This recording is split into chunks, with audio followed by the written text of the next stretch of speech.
Grabe, ang daming kinilig kay Kalingap Edo at Joy. Bakit nga ba? Ano nga ba ang dahilan?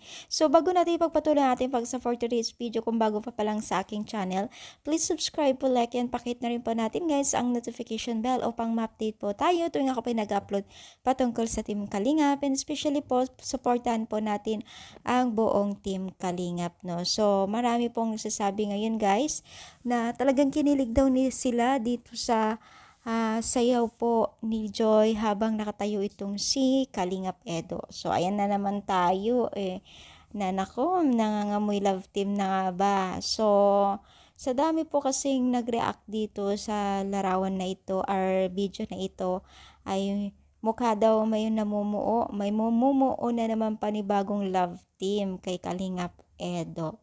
So, para sa atin guys, syempre nasa Team Kalingap pa rin po yan. At kung mapapansin po kasi natin, walang nagtatagal na love team si Kalingap Edo, no? So, kung yun ay re-request man ng mga netizens, why not, no? Kasi parehas naman silang single at marami pong kinilig dito kay Kalingap Edo at Joy habang sumasayaw si Joy, no, ng trending music sa TikTok. So, sa atin ay no problem para sa atin, no? Kasi for entertainments lang naman, no? Sabi nga ng mga ibang manunood sa mga artista, papalit-palit din naman ng love team, no? So, bakit hindi? As long as na maraming tumatangkilik at nagre-request, no? Pero si Kalinga Prab pa rin po ang nagdedesisyon niya ng final decision kung ano ba talaga, no?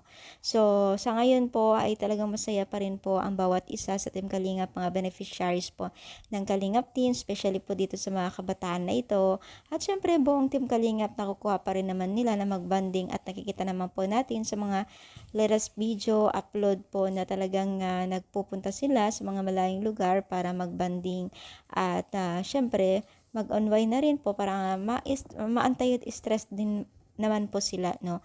Kasi lang naman po natin sobrang stress din, pagod din ang pag-iikot, pagtulong po sa mga nangangailangan ng tulong, no? So, deserve naman po talaga nila na kung sila po ay mamasyal at i-anti-stress man nila ang kanilang sarili, gaya na lamang po kila Kalinga Pedo, Kalinga Prab at kila Ate Edna, no? Sa ngayon po, hintayin natin baka sakaling sundin ni Kalinga Pedo ang ating request, no? So, ano nyo masasabi dito sa ating paksa for today's video? Kinilig din rin ba kayo?